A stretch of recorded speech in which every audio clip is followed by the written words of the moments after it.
all across the country.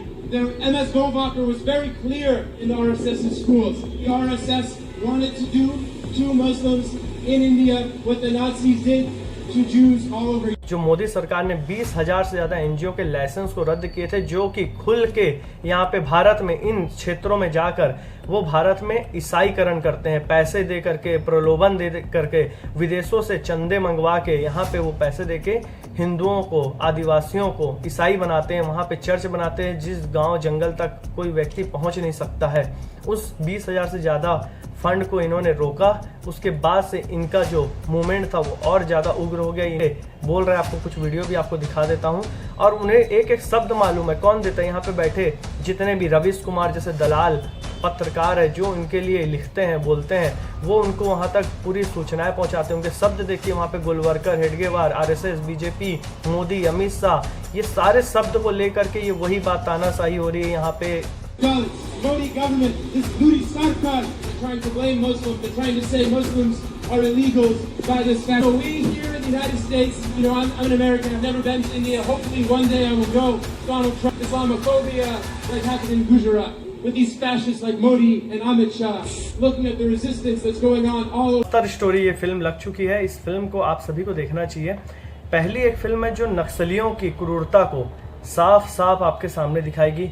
न्यायपालिका किस तरह इस नक्सलियों को बचाने के लिए लगे रहती है और किस तरह से इनका पूरा एक इकोसिस्टम है, जो कि यूनिवर्सिटी है, जेएनयू हो या अलग अलग यूनिवर्सिटी के द्वारा ये काम करते हैं। और साथ ही साथ इसमें इतना साफ साफ क्रूरता दिखाई गई, जिस तरह नक्सलियों ने खुल के 2-2 साल, 3-3 साल की बच्चियों को, 6-6, 7-7 बच्चियों को जलते आग में डाल के मार डाला था। एक व्यक्ति के 36 टुकड़े किए थे और उसकी जो खून थे उसे जाके अपने नक्सलियों के जो शहीद स्मारक बना के रखे हैं उसमें जाके उस खून को लगाते थे।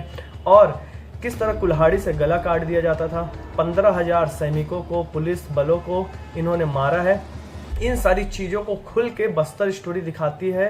इस फिल्म की जो हिंसा है, वायलेंट, आपको विचलित जरूर करेगी, लेकिन आप विचलित मत होना, क्योंकि ये सच्चाई को दर्शा रही है। नहीं तो बॉलीवुड में न्यूटन, चक्रव्यूह, इस जैसी घटिया फिल्में बनाई गई और जिसे मेन स्ट्रीम अवार्ड दिए जाते हैं, और इस तरह की घटिया फिल्म चक्रव्यूह में तो खुलेआम नक्सलियों को ग्लोरीफाई किया जाता है और पुलिस वालों को बताया जाता है कि ये क्रूर है, और नक्सली तो बेचारे एकदम गरीब, एकदम नॉर्मल लोग हैं, उन्हें पुलिस परेशान करती है। न्यूटन फिल्म में तो आपको एक नक्सली नहीं दिखाया जाएगा, केवल और केवल आपको एक चुनाव अधिकारी और सेना का जवान, जो कि सबसे घटिया है, ये बताया गया है, और वो उसे परेशान कर रहा है। और पूरी फिल्म में एक नक्सली नहीं है, फिल्म बनी नक्सलियों के ऊपर। इस तरह से ग्लोरीफाई करोगे अगर आप, तो आपको पूरी विदेशी मीडिया, पूरी जितने भी गैंग है, लॉबी है, वो आपको हजारों करोड़ों रुपए देगी। और बस्तर स्टोरी जैसी आप सच पे आधारित फिल्म बनाओगे तो आपको बोला जाएगा एक प्रोपेगेंडा कर रहे हैं। इसमें दिखाया गया किस तरह से नेताओं को घेर के मारा गया था, चाहे वो कांग्रेस के नेता हो, बाद में बीजेपी के भीमा मंडावी हो। इसके बाद हजारों पुलिस बलों को मारा गया। किस तरह से वो वहां पे बस्तर के करोड़ों अरबों रुपए के संसाधनों पे नक्सली कब्जा करके रखे हैं, और उसका वो किस तरह से बिजनेस करते हैं। उनके पास गन, बंदूकें इस्लामिक टेररिस्ट ऑर्गेनाइजेशन के द्वारा मिलती है, चीनी माओवादी उन्हें भेजते हैं, लिट्टे जो एक संगठन है उसके द्वारा उन्हें पैसा फंड मिलता है। भारत में बैठे सीपीआई, सीपीएम जैसी जो वामपंथियों को समर्थन करने वाली एक राजनीतिक दल है, वो उन्हें समर्थन करती है, और वो लोग भारत के नागरिकों को मार रहे हैं और उसे वो जस्टिफाई कर रहे हैं। इस चीज़ को खुलेआम बस्तर स्टोरी में दिखाया गया। विपुल शाह को, सुब्रतो सेन को, इस फिल्म के सारे कलाकार को धन्यवाद देता हूँ, और छत्तीसगढ़ी फिल्म इंडस्ट्री को बोलता हूँ कि वो देखे इस फिल्म को और सोचे कि आप छत्तीसगढ़ में रह के ये फिल्म नहीं बना सके, और वो गुजरात से, मुंबई से आके यहाँ पे रिसर्च करके पिछले 5 साल से वो रिसर्च किए, हजारों डॉक्यूमेंट्स देखे, और सब तो लोगों के सामने 70 साल से कि किस तरह नक्सलियों ने इस तरह से हमले किए हैं, जैसे कि बहुत बड़ी आईएस के तर्ज पे किए हैं। जितना हमले आतंकवादियों ने नहीं किए, उससे ज़्यादा नक्सलियों ने किए हैं।